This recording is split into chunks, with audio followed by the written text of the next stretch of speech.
Merci à Dominique Bourse-Provence qu'on peut applaudir. Nous écoutons maintenant un jeune homme très courageux, très fort.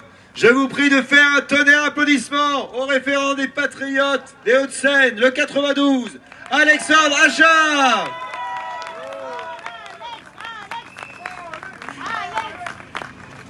Aujourd'hui, la situation est la suivante. Les médias semblent avoir complètement oublié les impératifs de pluralisme, autant que le goût de la qualité et le temps long qu'il exige. C'est pourquoi, si le facteur déclencheur de la manifestation est notre protestation face à la décision arbitraire de l'Arcom de censurer C8, nous n'allons pas nous limiter à dire ce que nous ne voulons pas, mais nous allons également dire ce que nous voulons.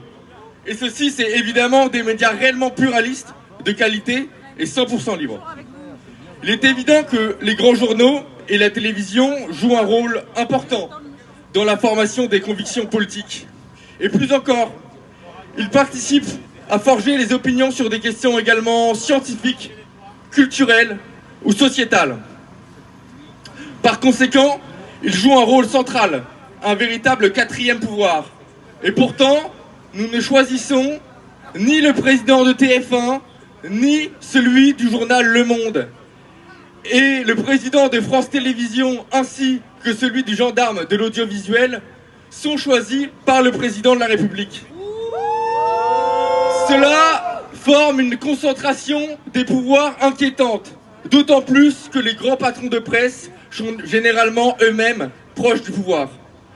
Alors, voyons cette question des médias dans la continuité de nos autres revendications.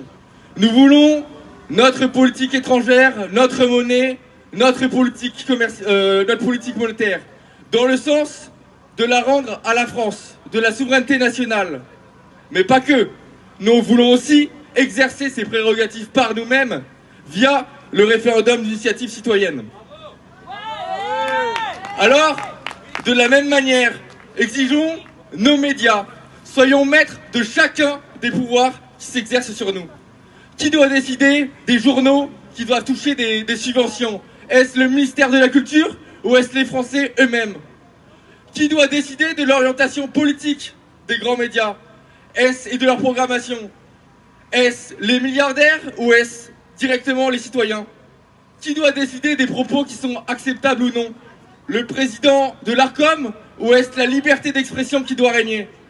Certains diront qu'il s'agit là d'un programme ambitieux. Mais au vu de la situation, l'ambition n'est plus une option.